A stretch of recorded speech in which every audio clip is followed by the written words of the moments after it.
Magandang araw mga kaibigan. Bigyan natin ng reaction opinion itong post ng Hello Pinas. Title, Huwag Basta Maniniwala.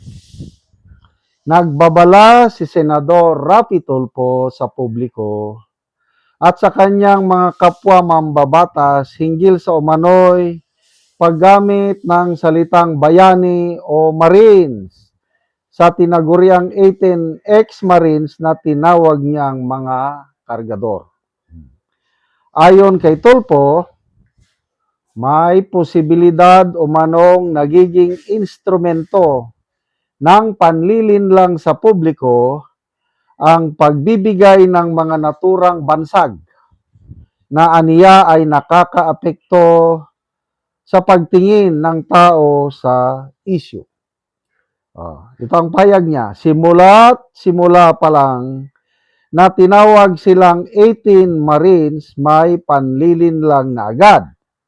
Yung bansag na Marines ay isang paraan upang pabanguin sila sa publiko.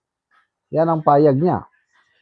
Kinwestiyon din ni Tulfo kung paano umano sila pagkakatiwalaan, gayong may mga ulat na karamihan sa kanila ay na-discharge sa serbisyo at mayroon umanong magkakaibang version ng testimonya tungkol sa issue. Kaya ang sabi niya, huwag po tayo basta maniniwala dahil binansagang bayani o Marines ang 18 na kargador. Buksan po natin ang ating mga mata, tenga at utak. Mata, tenga at utak. Nagpaalala rin si Tulfo sa kanyang mga kapwa senador na maging maingat sa paggamit ng salitang bayani. I would like to remind my colleagues here in the Senate to please be very careful in calling out some people as bayani. Tatawagin mo ang mga taong umamin naman nagdi-deliver ng kickback. Kung tatawagin mong bayani ang mga sindikato, sindikato ka na rin. O ako, Honorable Rapi Tulfo, tinatawag ko silang mga bayani. Yes, nung una, kasama sila sa sindikato. Kasi, sila ang kargador ng mga mali-malitang pera na dinideliver sa mga politiko. Kailang kalaunan, nahimasmasan sila, na-realize nila na kasama na sila sa matinding nakawan sa gobyerno. Kaya nga naglakas loob si Master Sergeant Orly Gutesa na isiwalat ang kanyang nalalaman sa sindikatong nakawan despite sa risk involved sa kanyang buhay. Winarningan siya ni Senator Marcoleta. Mabigat ang paratang mo. Handa ka bang sumugal, isugal mo ang buhay mo, pamilya mo sa pangyayaring ito? Kung hindi pa bayani si Gutesa, umatras na sana. Hindi na siya nagsalita.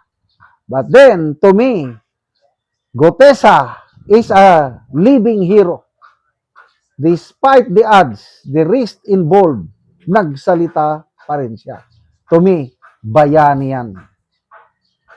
At dahil sa pagsasalita ni Master Sergeant Orly Gutesa, na-inspire itong 18. Yes, sindikato sila noon.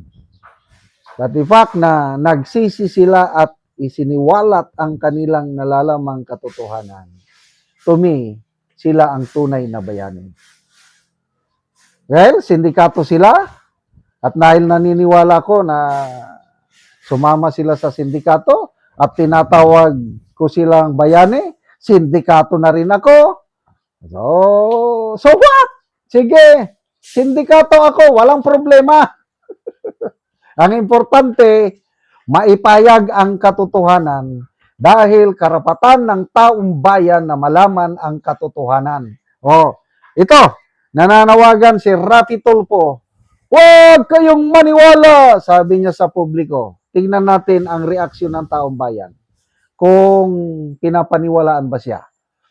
Kung maraming nag-like at nag-love sa kanyang pahayag, ibig sabihin, credible siya, kapanipaniwala si Tulfo. Kaya lang kung tinatawanan siya, mas marami ang tumatawa at galit, patay kang bata ka. Sige nga, tingnan natin. Sana makita ito ni Senator Rafi Tulfo. Yung mga ganitong post. Tan-taran-tan-tan. 34,000 ang nag-react. 30,000 ang tumatawa, 1,100 ang galit. Yan. So, anong ibig sabihin nito? Hindi sila naniniwala kay Tulfo. Mas naniniwala sa Brave 18 Marines. That's around 98%. Ang nag-like lang sa kanyang pahayag is 2,500. Only 2% ang naniniwala kay Rafi Tulfo. So, sinong bulag, pipit, bingi? Sige. Kung kami, bulag, pipi at bingi, bahala ng bulag, pipi at bingi. Basta ako naniniwala sa pahayag ng Brave 18 Marines. Kung hindi pa bayani ang turing ng marami sa Brave 18, 2 araw lang po tayo na nanawagan ng fund support for the Brave 18. Nakaipon tayo ng 125,000 pesos. Maraming nagbigay, maliliit lang na amount. 5, 10, 15 pesos, ganun. Sa dami ng nagbigay, naipon. Umabot po 125 pesos in 2 days time. Ibig sabihin yan, sa tingin ko, maraming Pilipino ngayon na tingin nila sa 18 are brave heroes, brave Marines. Kargador, yes, kargador sila dahil nagkakarga ng maleta.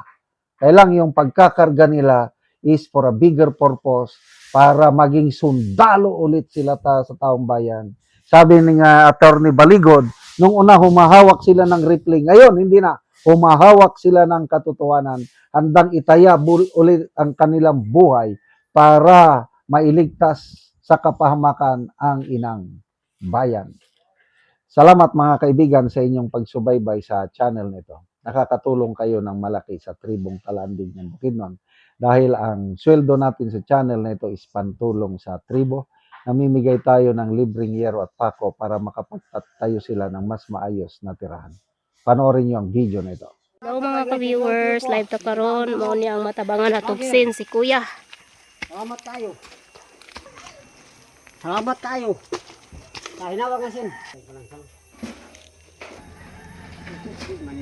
So si Kuya, so mani ang balay, ato pa niya. Salamat tayo. So mao ni ang balay ni Kuya ngayong atupan sa lahat gihatag sa iya nga yero. So nagagatog na nagid si Kuya. So mo ni ang balay ni Kuya ngayon gipatindog. Natagaan man siya gyero. So mo na nga yung gitaod na. So ako man nagid si Kuya. So nindot na gid yung balay.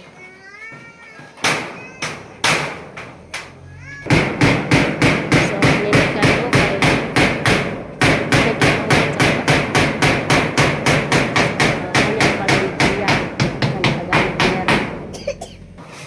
karon nahuman nagyod ang balay ni Kuya so nindot na kaayo kay nahuman nag-atop ang gihatag sa iya nga yero, plinsen, pako ug lansang nakataon na gid niya so nindot kayo mana og karon Kuya unsay imong masulti nga natagaan kag yero. Ay, pasalamat gid mi sa kuan naghatag og sin kay nakahuman gid mi kuan. Salamat gid sa Ginoo sa nagtabang og kuan sin. So pila na imong edad Kuya? 49 na. Sa 49 na ka. So, na kay mga anak. Na. So, asa imong mga anak Kuya? Nag-eskwela. So, nang eskwela pa sila. So, unsa imong pangunabuhian Kuya? Nganong karon pa man maatupan imong balay? Wala gyud mag-uma. So mag-uuma lang ka kuya. So si kuya mag-uuma lang so dako kayang pasalamat kay natabangan siya og nakaatop siya sa iyang balay og giyero. So salamat kaayo sa nagtabang ug sa nagtan-aw sa video. God bless.